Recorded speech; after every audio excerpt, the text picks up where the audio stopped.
Yes, welcome everybody today to our Frontiers of Brain Health. So yes, on behalf of the Center for Brain Health, we welcome you here today, both in person as well as those of you who are joining us online. Thank you so much. This is a part of our Frontiers of Brain Health series where we take a deep dive into the most exciting new developments in brain research. My name is Dr. Lori Cook, and I serve as the Director of Clinical Research here at the Center for Brain Health. So we are really excited to have Dr. Debbie Beck here today.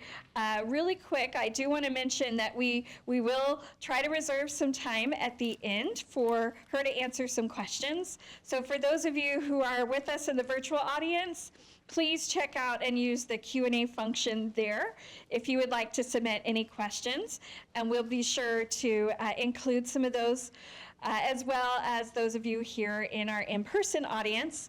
Also, just a quick note that this presentation is being recorded.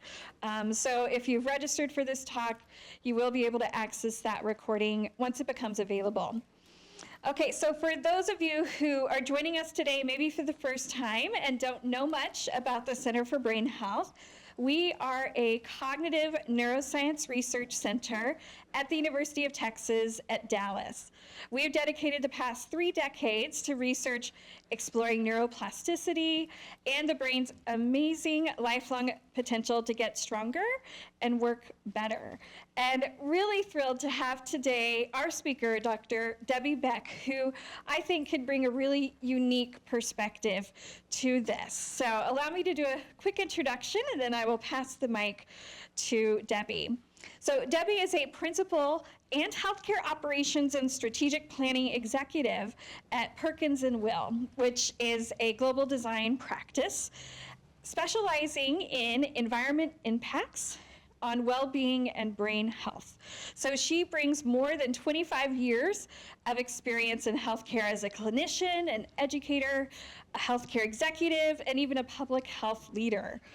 In particular, she guides trauma-informed environments that improve outcomes and destigmatize mental illness.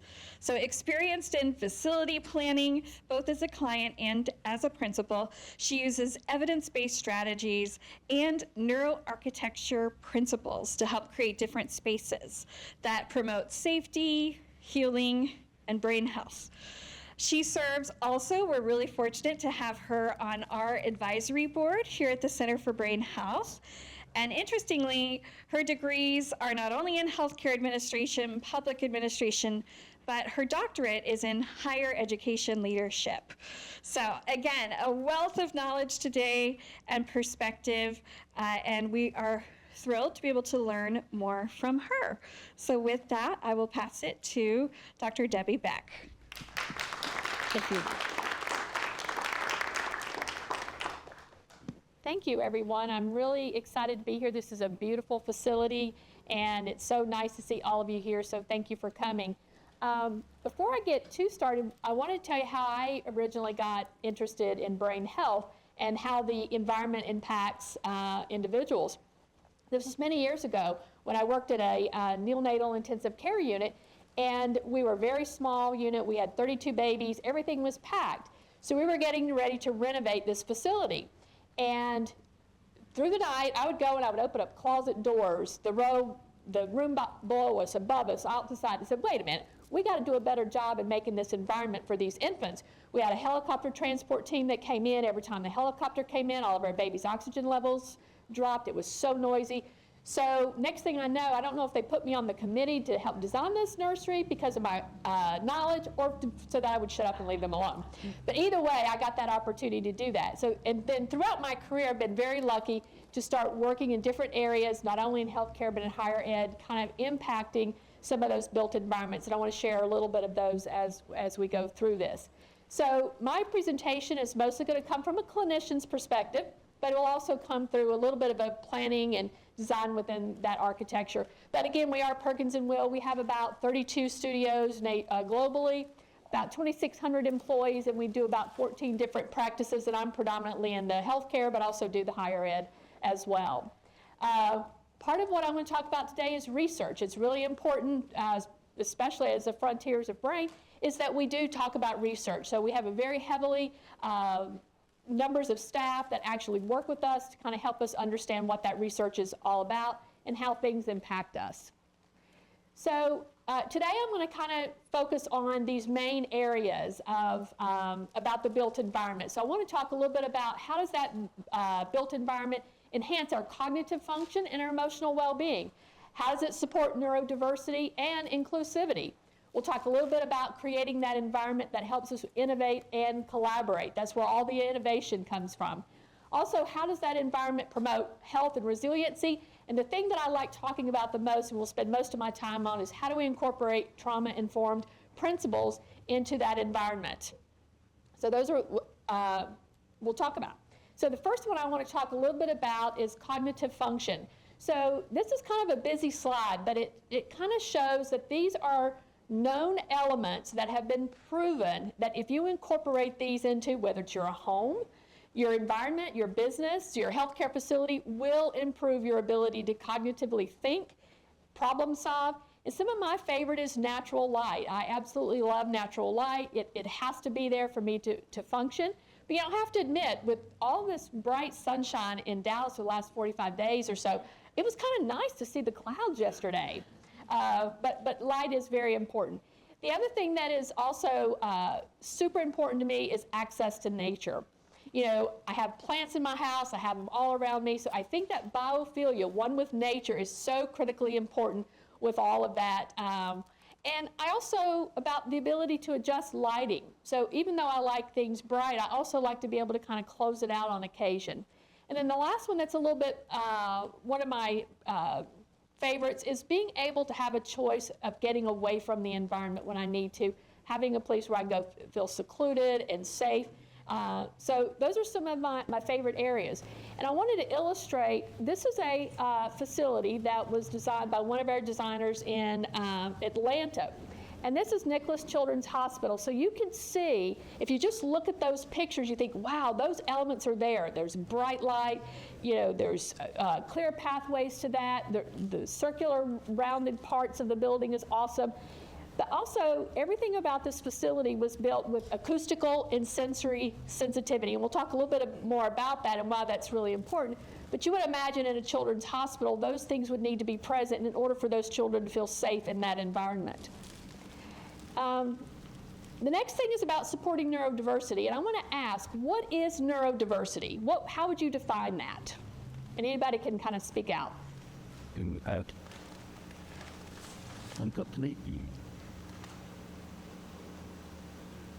Quiet.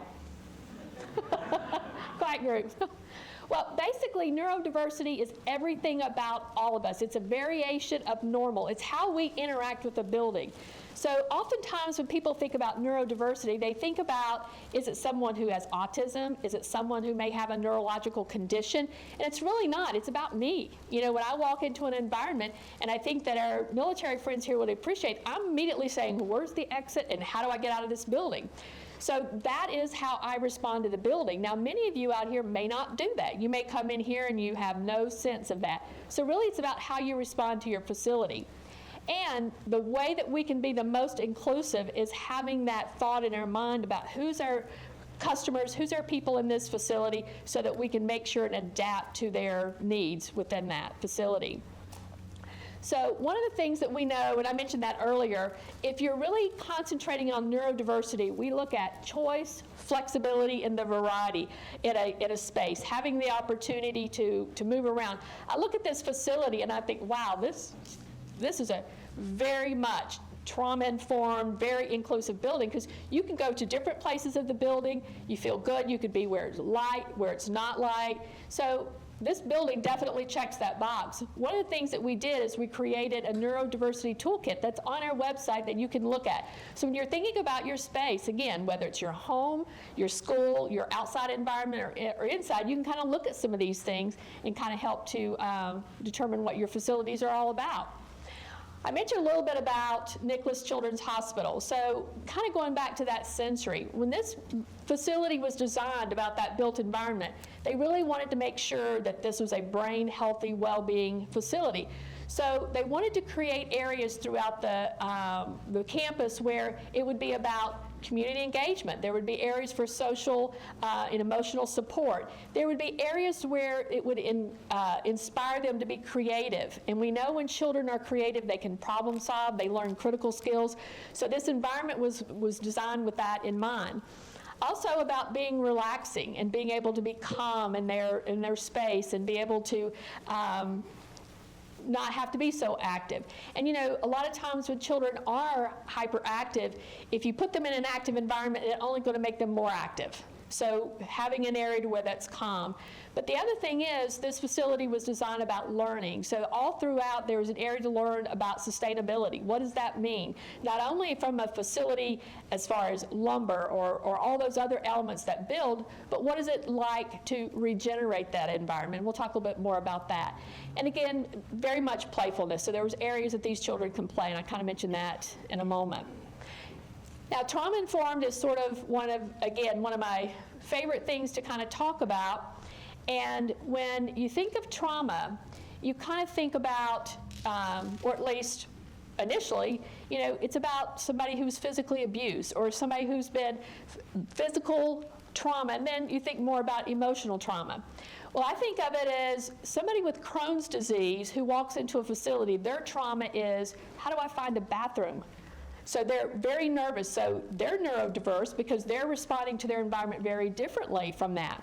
Another one would be somebody who has medical assisted devices. They think about, where do I plug in if I lose my battery? How do I make this happen? Who's going to be there? So trauma is really about all of those things, so it doesn't have to relate to physical abuse or physical injury. One of the things that I've always loved to study and have done a lot of research in is your body's physiologic responses. Now, many of you know your sympathetic, parasympathetic nervous system. But basically, when I walk into an environment, and if I'm responding to where I do not feel safe, I immediately kind of get that fight response. I can be irritable, you can be impulsive, anger, aggressive, and even moving toward an individual that you don't realize that you are approaching. That person you're approaching may see you as being an aggressor or somebody who may harm you, and really it's just their response to that facility. And in healthcare facilities, this is what you want to make sure and suppress as much as possible. We'll talk about that in a moment. The flight, how do I get out of here? I mentioned that a little bit earlier. Thinking about making sure that you know when to get out of a facility. I have a friend here in Dallas who's invited me several times to stay at their house. Their house is over 20,000 square feet. The first time I got into this house, I was terrified. It's beautiful. Oh gosh, it's beautiful. But I spent the night, I was like, how do I get out of this house? It was really intimidating, not only that it was 20,000 square feet, but it was definitely, it looked beautiful, it looked similar, and I wanted to make sure I knew how to get out of that. So I wanted to flee that building, that home, almost immediately. It's like, I'm not comfortable here. Also avoiding, you have that panic, you have that agitation, and then you have the freeze response. And this is what happens a lot of times in our mental health facilities if that environment is not suited to that. It's about them being immobile. It's almost like they have a collapse. They're spacing out. And somebody who has a tendency to disassociate could very much disassociate just because of the environment that they're in, what that building looks like. And then, of course, the last is fawn. And to me, this is one of the ones that we have to pay a lot of attention to, because this is where people lose their sense of identity, and they're very insecure. So they're not the ones that are going to tell us that they're insecure, that they don't feel good. They're going to kind of keep it bottled up inside, and they're going to suffer in silence. I think that's really important that we understand those things. So then we think about what is trauma-informed, and we've already kind of mentioned this a little bit. It's about creating an environment where people feel safe, where they can trust the people that are in that facility, which means how you're greeted, the public entrance, everything about that. how you collaborate. Again, you got to give them choice, and the space has to be empowered. You know, when I walked into this building this morning, I felt empowered. You know, I'm walking outside, and you know, it's a little cloudy, and which I again kind of enjoy. But I walk into this building, and I feel inspired. I feel empowered that this presentation was going to go really well. So thank you, Sandy. Just the environment empowers me, and that's what we want our people to look at. So when you're thinking about that fight response, so you have an individual, regardless of what their trauma is, whether it's physical, emotional, or they have a disease, or whatever happens, if we kind of design for safety and control, it's about clear sight lines. The other thing I love about this building is I can see all the way through this building, and there's very clear sight lines. I have no doubt where things are. The other thing is making sure that you incorporate security that is not intrusive. You know, you don't have these big old cameras as somebody's walking in, they feel like they're having their picture taken. So all of those are really important, Matt. And again, we already talked a little bit about the flexible spaces. I know when we're looking at mental health spaces, cameras and securities are always, you know, a judgment call. Do we want to have armed police? Do we not? Do we want to have somebody that looks like a security? Do we do security cameras? And the answer to that may be yes to all of those. I think the risk assessment that people do within their facilities is the most important part of making that decision. But whatever it is, it needs to be the best that you need to protect the health and safety, but not in someone's face, so that they do feel very secure in that environment. And the flight, I've already kind of mentioned this, clear exit, you know, the wayfinding, making sure that your signage is very effective. You know, when I walk through hospitals and do tours, sometimes that's a little, makes my ADD, ADHD kind of fly, because there's signs everywhere. And a lot of them are paper signs. And it's like, people think, well, one time last year, somebody got lost, so I stuck a paper sign on the door or on the hallway. So if you have too much signage in those areas, people don't know what to read, and they can't remember things. So I think that clear signage whenever you go to a facility is really important in that. And as the little boy is exhibiting in this picture, and this was a renowned medical center that one of our designers designed, is that having an area to where they can go and just kind of be in that secluded space. So having this little cutout to where this little boy can sit and read a book is really important for him to be able to calm down the opening. And of course, open and navigatable design so that you can see where you're going, and we've already kind of given an example of this facility as well. The freeze, again, I kind of mentioned a little bit. This one's a little bit more about making sure that the environment's soft and it's comfortable. And I'm going to talk more about this facility in a few minutes, because this is the example of a very much trauma-informed building that has almost every single element you could think of to support trauma-informed, and we could talk about it.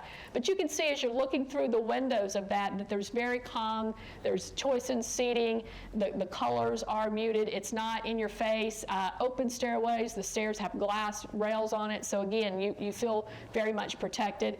The lighting is very gentle in that. It could be adjusted. In fact, this building has the lights adjust as it gets dark. The lights will come up and down based on the sensitivity, and I think that's important. And of course, you could always override those. And then noise control. You know, I mentioned earlier that my initial days were in intensive care nursery, and it's so noisy in there, but I never realized it was noisy. It was until my sons were in the intensive care nursery where I worked. They were born premature, twin boys at 32 weeks. I walk in there and I'm like, why is it so loud in here? And they're like, Debbie, it's always this loud. I'm like, no, it's not. But I didn't realize the difference between being a clinician in that environment and being a parent in that environment, and it was so noisy. So again, acoustical comfort is very important from that. We'll talk a little bit. And I mentioned FOM, you know, that comfortable, inviting. One of the things that I often see in this environment is when we're talking to clinicians about designing their space, and we say, well, what about the patient's comfort and, you know, sensitivity? And sometimes you get back, well, oh, but this is how we function. We're comfortable. We know that door's not going to open. We know that this is okay. You know, so you wonder sometimes about whether or not that patient understands that, and if they're in trauma and they respond this way, they're not going to tell you they're uncomfortable. I mentioned before, they're going to really suffer in silence. And having that community supportive spaces are really important, and also making sure that staff understand that whole trauma-informed component of it. Obviously, that's very challenging, and this slide's kind of a busy slide, but it has all those things that, first of all, when you're looking and you're promoting trauma-informed, you really have to understand what that means. It's not somebody who's been physically abused. It's about all of us in here that's had some tragic or some event in our lives that make us respond differently. But it is important to balance the safety and the autonomy. We have to make sure these places are very safe. And we also need to make sure that we're educating our stakeholders and reducing all that stigma that's associated with some of these facilities. So I think that that's really important. This next slide is one of my favorite slides because I'm a geek and I love research, but you got to measure the outcomes. And that's one of the things that I really love doing is taking something, setting a hypothesis at the beginning of a project, and it doesn't have to be an architectural project. It can be any project that I've had in my lifespan, evaluating early childhood programs. You know, always want to start with a hypothesis. But it's important to kind of go back and look at the things that we've actually assessed. Did it really do what we wanted to do? So surveys and interviews are really important. But post-occupancy surveys, if it has to do with buildings, is really important to understand, did it accomplish that? And we're going to talk about an example of a research in that. But if it's trauma-informed, one of the things that we really need to look at is that, Laura, you may be very much in this, is those post-traumatic surveys and assessments that you do. So somebody who's come in who's had trauma and you're working with them, there are some assessments that determine whether or not you're returning them back to their normal state or at a better state. So those are really important to have as a component of that. One of the things we also mentioned earlier is, you know, buildings and environment, you need to feel like there's resiliency there, that you're able to bounce back and be able to feel good about it. But also it's about regeneration. So, you know, we used to think about facilities that we wanted our green lead buildings. We wanted to make sure that everything that we had was sustainable. But we want to go beyond that and say, well, yeah, that's wonderful, and we want, but how do we go beyond, how do we regenerate the nature? How do we regenerate our resources within buildings? So that's really important. And it's about water, energy, lights. It's all of those things that we talk about. This is a beautiful image of one of our designers, again, out of the Atlanta office, kind of designed to kind of illustrate that whole balancing trauma-informed in life. And it's just a beautiful image, but she wanted to incorporate the brain as part of this, is because these are all the elements that really improve brain health. You don't have to have an illness. And a lot of times when I hear people talking about brain health, they relate it back to somebody who has maybe dementia or Alzheimer's, and all of those are true, but brain health is about us sitting in here. How do we prolong our brain? And Sandy's helping me to remember that I got to do that myself personally, but I think that's really important. And when I look at these images, my brain health just improves by looking at them, thinking, being in this environment. So she did a really great job in illustrating some of those components. And this takes it a little bit further, and this person in Atlanta that does a lot of this, she's also really much into trauma-informed. In fact, we could probably talk for 3 days without sleeping about trauma-informed. So she kind of created this and said, you know, we need to also think about, you know, these single mothers. What about a refugee? What about somebody who's homeless? So we need to make sure that we're creating not only buildings, but our urban design, everything to kind of accommodate these individuals. And then not to forget our workplace. We need to make sure that our workplace has some beautiful areas for our staff to work and people feel very comfortable. And here lately we've talked a lot about staff saying, well, where do we go to cry? And I didn't realize how popular that was until recently. I keep hearing that, especially with healthcare workers. They need a place to go and sit down and cry. If they're having a bad day, if something's going wrong, they need to be able to do that. So I think that that's really important as well. So I wanted to get to the research. So this is a research of a facility that I think is pretty fascinating. This was not my research. I have to give this all credit to a Todd E. Wheeler intern within Perkins & Will who did this research. But this building is, many of you may know, it is located in Houston. And I'm not as familiar with Texas, so you probably say, yep, know exactly where this facility is. But this facility had an amazing chief executive person who was working with our team to start out saying, this building is going to improve brain health, it's going to improve the outcomes of our patients, it's going to reduce the length of stay, it's going to do all these wonderful things. How are you guys going to make this happen? So in the very beginning, those thoughts and ideas were coming along. So basically, there were lots of people involved in setting the outcomes and the pathway of this facility. UT Health, Texas HHS, legislature, and then of course the county in which this hospital was in. So everybody got together and they really wanted to make sure that this building had a lasting impact. So what happened is after the facility was occupied, everybody kept going through the entire construction. If somebody wanted to value engineer something that removed one of those elements, he was the first one to say, nope, we're not doing that. Get something else. So really, throughout the whole project, we had a leader that would make sure that that happened. These are some beautiful images of that. There's outside courtyard, indoors. But the most important thing of this, how the research was done, so they took the current facility that has been built in 1981, which was the same psychiatric hospital, kind of same type of patients, same level of involvement, and then the new hospital. So what they decided to do very randomly, when patients were admitted, they were either admitted into the older hospital who provided wonderful care, or the new facility who also provided wonderful care, and they started going back and forth about how to randomly assign these. So what they were looking at were these design guidelines. So looking at how does the features of this facility support their social network, how does it support them personally, but also how does it engage them into the environment.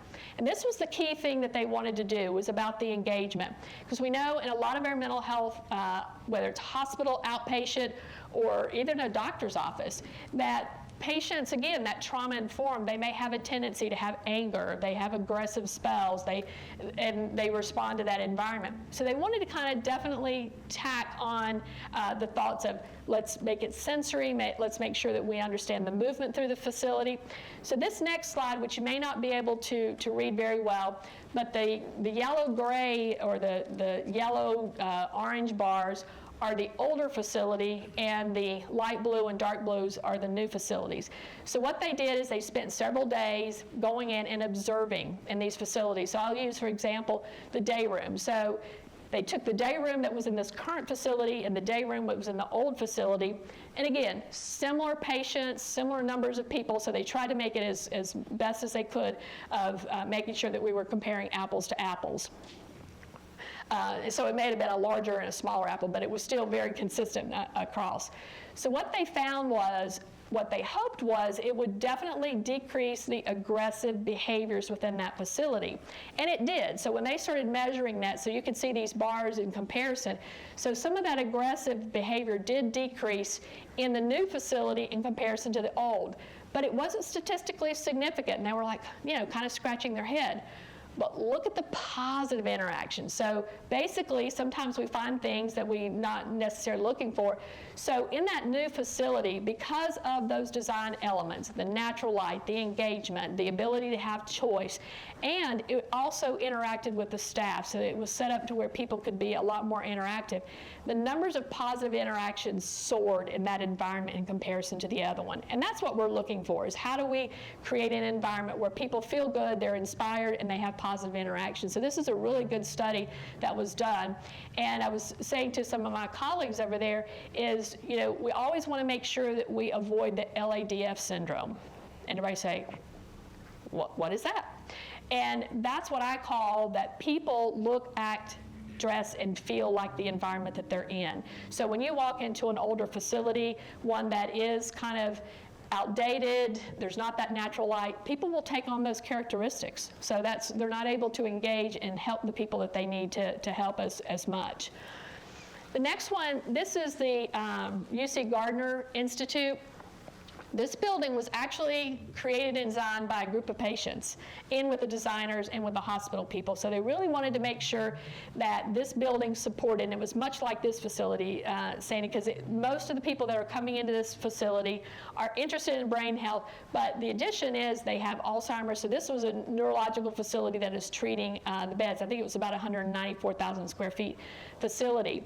The interesting thing is, as part of the design, the people that were involved in helping to assess what was going on with this building, they loved the nature, they loved the trees, so the whole facade of this building was designed to remind people of the environment and of a tree. And I think that's pretty fascinating. So our designer out of our Chicago office did this, and it was just absolutely beautiful. One of the things that they discovered, and this was a story that one of the designers told me, is that when they were talking with patients about how this building needed to respond to their neurological needs or their sensitivities, one of the biggest things came out was the parking deck. And they were afraid of where to park, how to get into the building, how to get to the doctor. So the parking deck was the top concern of all of these patients getting into this facility. I wished I had thought to put in a picture of the parking deck, because they took that to heart, and the parking deck of this facility is a beautiful facility. You would never know it's a parking deck. It's full of light, it's full of natural light, so you would think that it's part of the building. But that was part of their concerns because their sensitivities with that. So again, I wished I would have added that in. But here's another photo of this. But once again, every bit of this, the neurosensitive elements that trigger patients were thought about and put into this facility. Dr. Broderick, who's the neuroscientist there, also led this project. And this is a statement where he wanted the place where patients and families feel it's home for their disease or illness. And that's what that facility was able to accomplish. And here are a few more images of that facility, and you can kind of see all those principles that we talked about, not only trauma-informed about sensitivity though, clear sight lines. Again, you can look through the building. It's just a beautiful facility. The one I want to spend a little bit more time on is this one, and this is my building as a client. So I kind of switch hats here and say I was the director of this facility, and my goal with this was to have a trauma-informed architect and understand what happens with this facility. And that's how we selected our person. This is at the University of South Carolina. This is a beautiful campus. It's a very large campus, 40,000 students.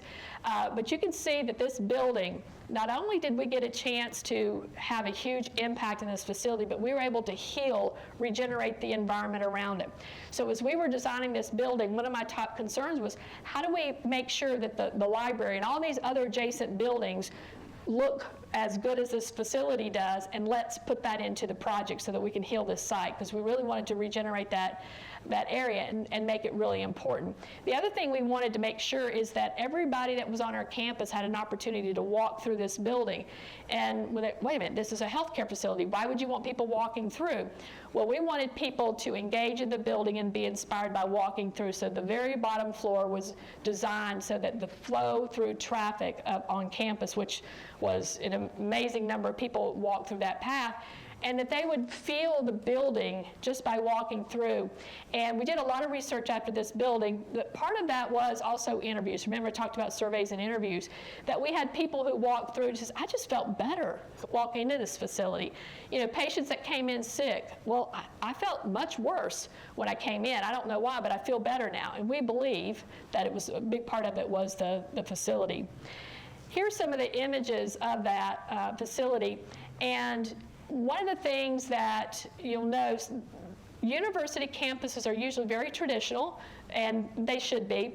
So on this campus, most of the facilities were your normal red brick buildings, your traditional, and it's beautiful. The University of South Carolina is a beautiful campus. But my vision was to have something that a little bit different. I wanted this building to reset the policy on our campus of it being a healthy campus. And in fact, at the same time this building was being designed, we started a healthy campus or a healthy Carolina initiative to make sure that happened. So this building was a testament of their university's desire to make sure that all of our people on this campus were healthy, and it sped over into the state, where the state actually took on, and we actually were able to change public policy to support well-being, not only on our campus, but in the surrounding areas and within the state of South Carolina. So that's what a building can do, and just the impact of that. So it was pretty cool. This is one of my favorite views of that. So when I wanted to walk through that facility, I wanted to see all the way through the building. I wanted to see a tree or sky no matter where I walked in this facility, and that's what we accomplished. So the picture on The far over there is, as you walk in, you're going up to the facility, and this one is kind of looking back. And we incorporated all that nature and all those trees inside this facility, so you were one with nature. And it got really interesting with nature, and I'll show you that in a few moments. But it was very much a very beautiful facility. We had students, faculty, staff, community leaders also involved in the design of this and making sure that the colors, the scenery. And one of the things that we wanted to pay tribute to South Carolina is the palmetto tree. So as you look in the facility at night, you will see the picture of a palmetto tree through the building, but each area has a way to enhance the well-being and brain. So it was like the sand, it was the roots, so each floor had a message about how, as that tree was built throughout the facility, built well-being. And you can kind of see in the hallway, we had all the dimensions of wellness peppered through that facility. So it was a pretty cool facility. This is another picture of that in the exam rooms. Again, we want to make sure they're very soft and gentle colors. Again, incorporating a lot more natural scenery. And this building in the spring, if you're on the second, third, or fourth floor, or the fifth floor, it was like you were sitting in a tree house. And these were crepe myrtles, and they were hot pink crepe myrtles. So you're sitting there, and it's just amazingly beautiful. I mean, especially our women's care, which was on the fourth floor on that side. Again, they were sitting among trees. A lot of times, they didn't want to leave the lobby. It's like, okay, it's your turn. And they're like, can I sit here for a few more minutes? So it was really very inspiring to them. So I mentioned a little bit about nature, and I'll explain the picture on the left there. But this is the hallway as you're going through. In our sports medicine department, on the fourth floor, we actually designed all glass to where it overlooked the stadium. So we wanted to intentionally have that on the highest level of floor so that we would inspire the athletes and the people that were working out in physical therapy and sports medicine to see the stadium. But this is a hawk, so we ended up value engineered my total green roof out of the project. I fought to the very end of that project. But we ended up with a courtyard on the top roof that we planted a lot of fresh gardens and herbs, and we had a demonstration kitchen that our students were able to come up and learn how to garden and get those fresh herbs and vegetables and actually use them in our demonstration kitchen. But we had a hawk that decided to live on this patio. And, you know, you can kind of see it's kind of flying in, and I thought this was kind of a cute. So a lot of the shrubbery that was at the bottom, the little birds could hide underneath there, but sometimes they didn't quite make it into that shrubbery. But as we were going out of the patio, that hawk came into the building several times. So this was, he said, you want one with nature? I'm here. So he was there for several years, and it was kind of fun to watch him grow and watch him hang out on the patio. My office was right outside that, and occasionally I got really upset at him when he pinned a bird up against my window.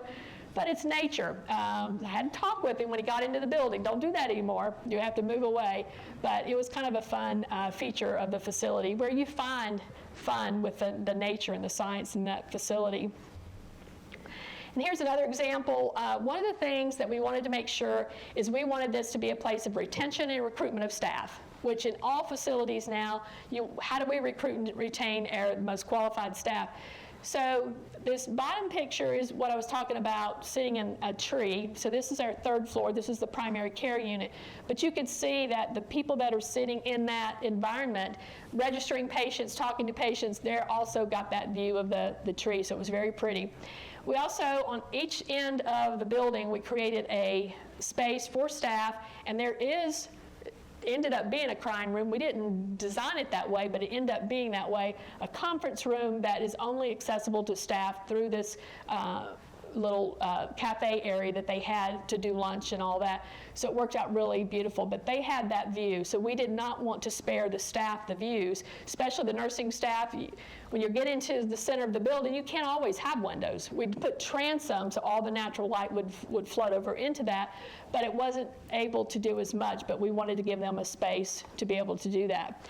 And then we created a lot of collaborative space. This facility was one of the first that became a patient-centered medical home that was accredited in this environment, so it was one of the first in the countries. So we created spaces throughout the facility where providers could sit, They could be separate if they needed to, but they could also be very collaborative. So it ended up being the huddle space in the mornings where staff just huddled, they got their coffee, they talked about patients, and it was really cool. And a lot of our mental health counselors would also be in this space working with our providers. And then you can kind of see where the person is walking down that hallway heading toward that lounge area for staff. So again, all of this was vision, because many of our people that came into this facility were traumatized. They did have trauma. Our sexual assault was in this area, our mental health was in this area, so we wanted to make sure that everybody felt good. And we did have a lot of surveys and a lot of research posts that really it proved that this facility did do what it had. And I wish I had time to share some of the intense research, but we also got the gold LEED certification of that. It maintained that. We were able to assess that. And of course, I've been gone now for 3 years, but again, it's a beautiful facility, and I had the opportunity as a client, as a person, to be able to build that. And last slide here is, in order to build that brain positive economy that we've already talking about, it is about research. It's about innovation. It's about making sure our K through 12, and that was mentioned earlier in the beginning slide, but building a comprehensive framework. You know, we're all working together. What does a healthy building, healthy environment look like? And how do we build policy? How do we do incentives to make all that stuff happen? So I think that that's really important.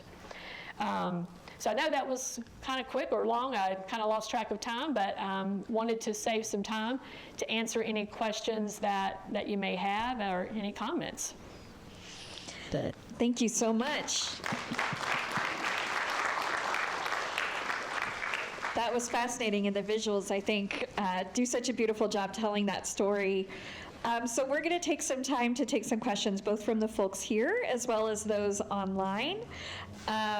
So let's start with some of the folks here. Anybody have a question? Yes, thank you for a wonderful presentation. In particular, I'm interested in whether, for all of your healthcare facilities, where is the voice, what percentage of the policies and decisions come from the voice of the patient? You know, that's an excellent question. I've only been in my current role for about 1.5 years, but I can tell you as the client, and it was so important for me that if I didn't have our architects, designers talking with their patients, we weren't done, because they really needed to have that. Now, the UC Gardner example, they actually had a patient advisory board to help guide that, which was really cool. And my facility that I was saying as a client, we probably did, 30 town halls, having students to come in, because one, we wanted them to finance the building, but we also wanted to tell them about it and get their ideas and visions of that. So those two examples were very critical in the design of the facilities. And again, I know that we encourage that. Every time I have worked with a client, I make sure that that's part of it. A current one that we're doing right now, we discovered that some of the patients didn't feel like they were worthy of this new building, and they didn't understand why they got such a wonderful building. I'm just asking simply because the psychological effect of putting, for instance, the cancer radiation in the basement, just Drives nuts. The outcome for That's right. So yeah, I had the opportunity to work on a project like that, and we actually put it on the top of the building. Absolutely. And many of the patients were women. It was a complete, but it was 40 years ago. I know. So Yeah. though, but it worked. Right. Debbie, really interesting and fascinating, and golly, you think about so many things. The fact that we've got so many National Guard and people involved in the service, my question is, how do we take our old buildings and do this, and I look at the VAs around here, because you can't always build a new building and do that, so how do we retrofit and do some of the things that you're talking about with our older buildings? And should part of our insurance go toward the building for health, since everything goes into other things? I've often said with their insurance company, they have a very healthy reserve. Why can't we pull some of that money out for some of these other things? So I agree with you on that. But I think the example is identifying those, and then identifying and working with our legislators to get funding to support these facilities. We're doing a project in South Carolina right now that's in Reno. Part of the building was a parking deck at one point, and they just kind of closed in so that it could be offices. So with a very little money, it's a 37,000 square foot facility, and it's not that much money. It's $28-30 million to go in and kind of totally redo that building to make it more in line with what's happening with the patients that were going to come into that, and especially with the military. I don't know if many of you knew, I kind of grew up in the Marines, so when I saw all of you walk in, I was like, yay, because I think it's really important for our military, because you guys are suffering a lot more than what any of us could imagine with that trauma. So Sandy, I think it's working with legislatures. I think it's really being involved and getting these people involved and say, what parts of this element do you believe is the most important to change to make you feel more comfortable? Yeah, and I love working with architects, because this building we got to do from scratch.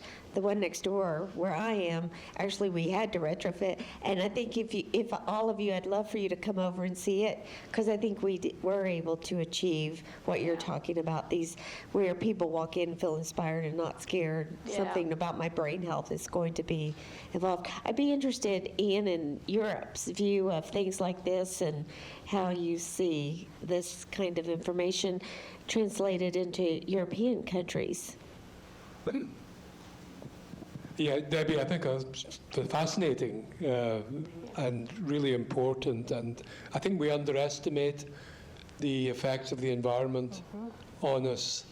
We know that blue, a particular frequency of blue can slightly improve your cognitive function because of its effects on a particular part of the brain, and similarly the emotional effects of different colors. But BrainHealth Blue, I think it might be actually. I think it might be. And it lowers depression, it lowers heart rate, blood pressure. So yeah. Yeah.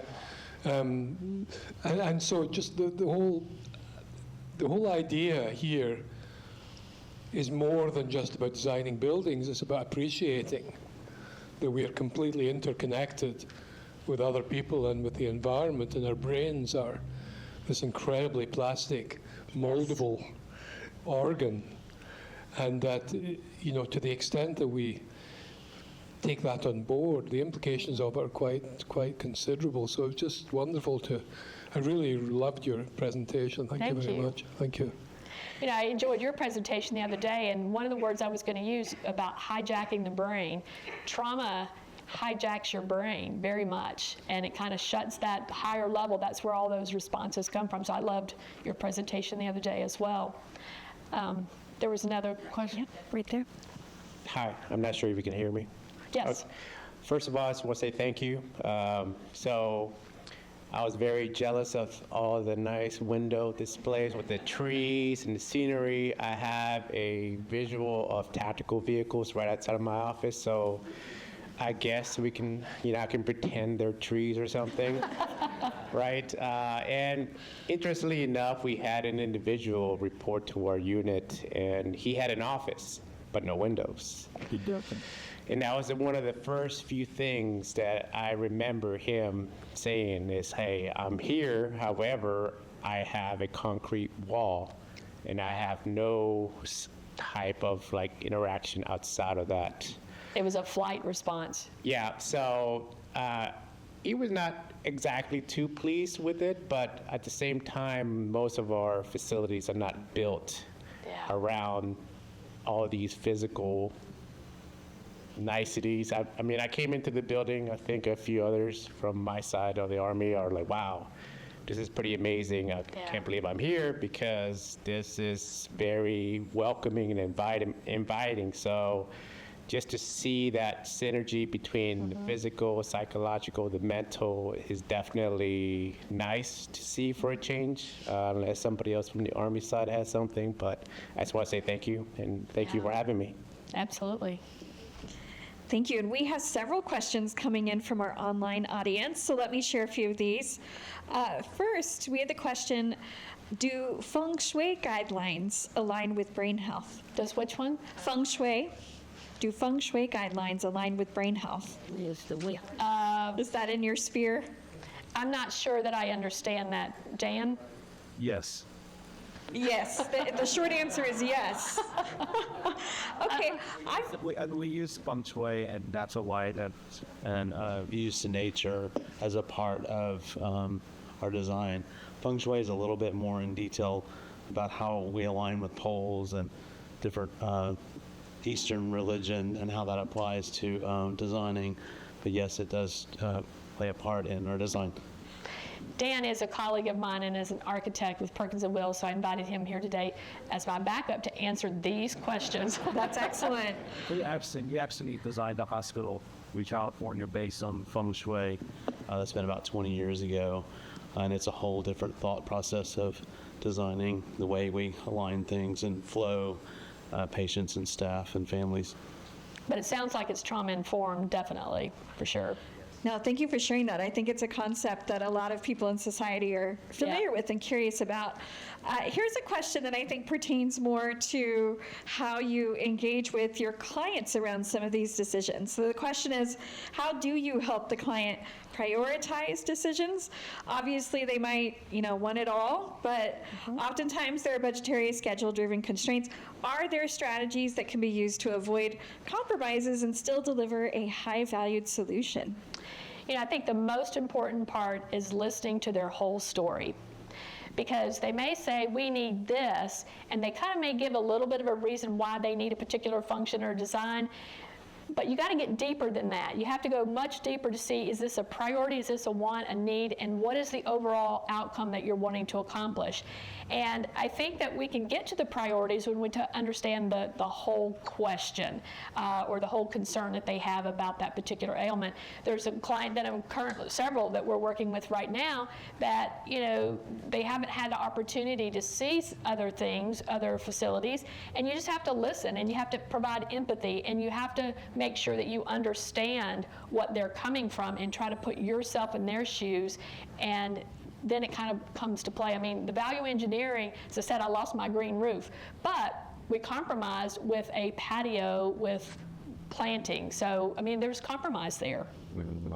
And too, not to jump in, but It also, we talk about guiding principles and establishing those guiding principles. Absolutely. And those become the guardrails that we put in place for the client, so that if priority number 1, number 2, number 3, like when I was designing Parkland, views to nature was number 1. And if you go to the new Parkland Hospital, all of the views to nature relate to the public traffic of that hospital. Yeah. And that was our number 1 priority. And so just setting those guidelines and then sticking to it and then holding each other accountable. That's excellent. I should have pulled that in. Thank you, Dan.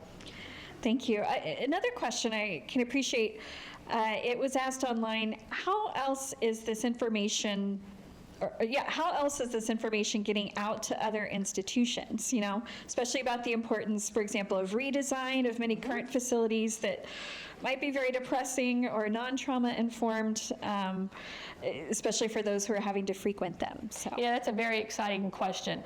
A couple of weeks ago, there were 21 countries present at the United Nations General Assembly, and we had the pleasure of being part of that, and we did a presentation, a lot of this information, but we had legislators from all states in the United States and beyond, and everybody there started talking about the common element is we need to have brain health, we need to take care of our people. We've probably had, half a dozen of K through 12 superintendents, lieutenant governors of states reach out to us and say, we want you to come and talk to our school. We want you to come talk to our boards about this. I think K through 12 is critical.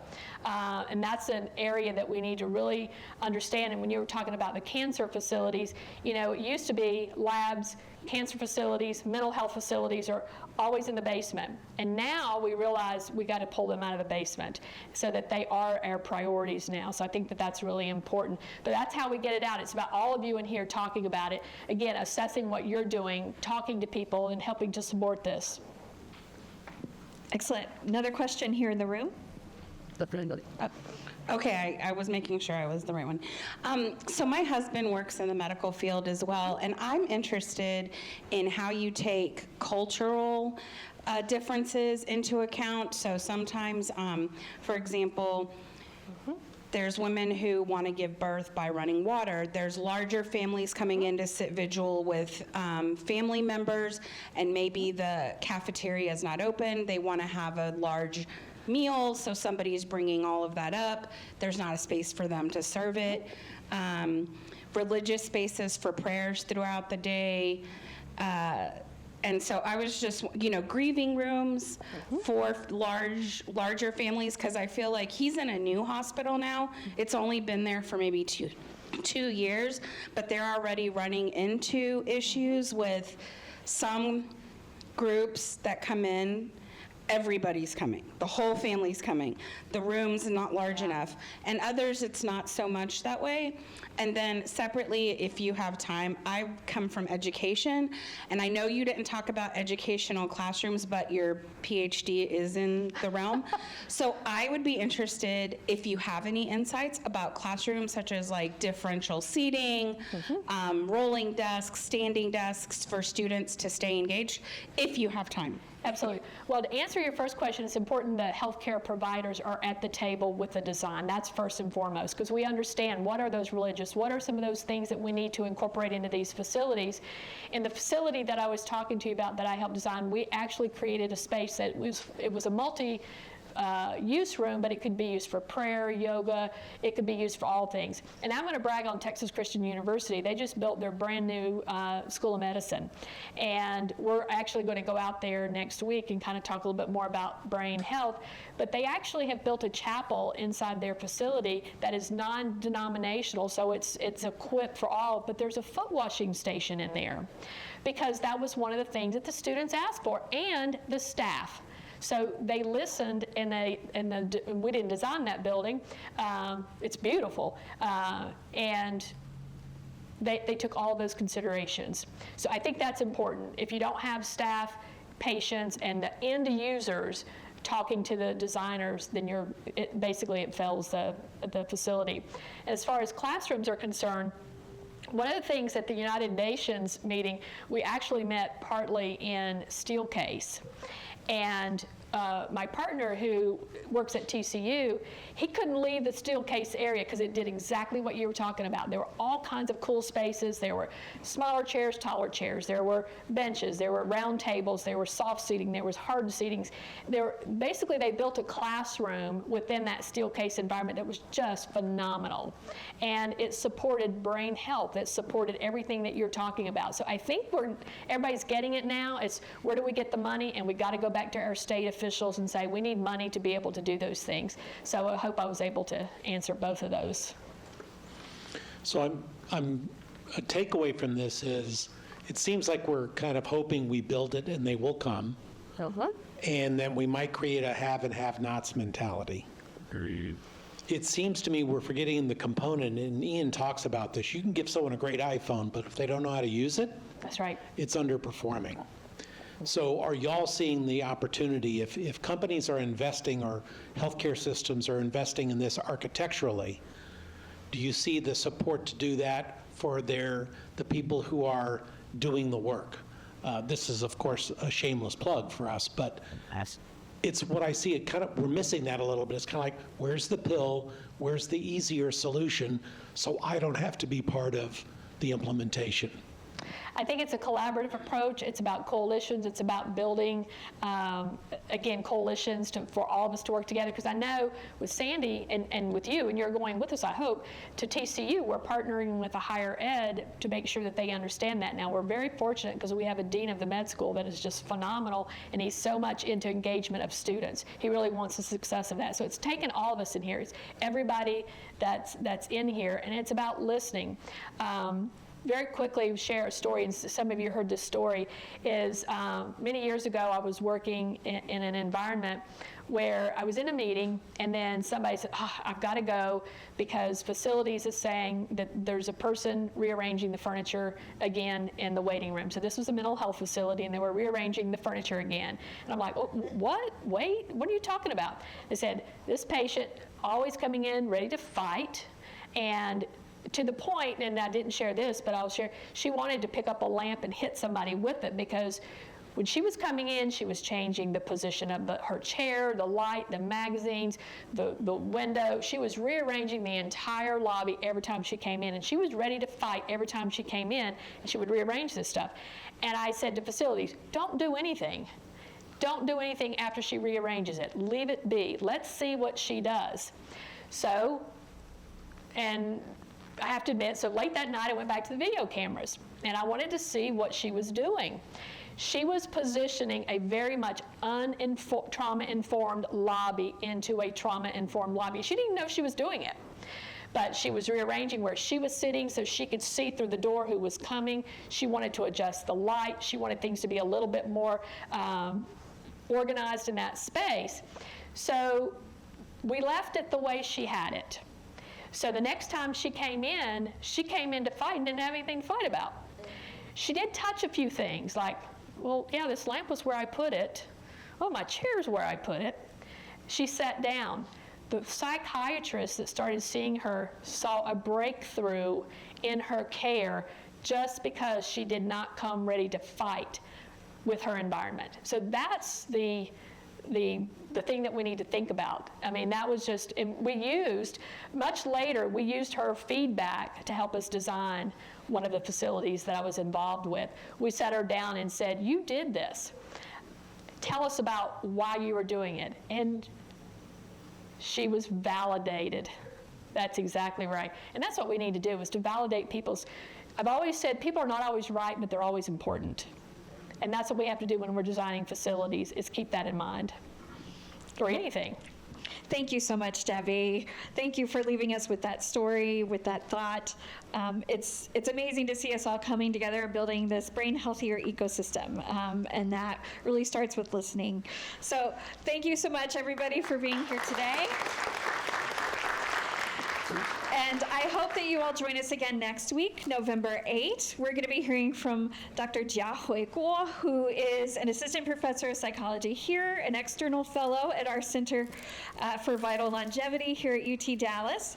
And I also hope, if you have not already, we encourage you to take part in our 7-day Great Brain Gain Text Challenge. You can scan the QR code or text the number and be a part of Brain Health with us. Thank you so much, and I hope that you have a wonderful weekend. Great.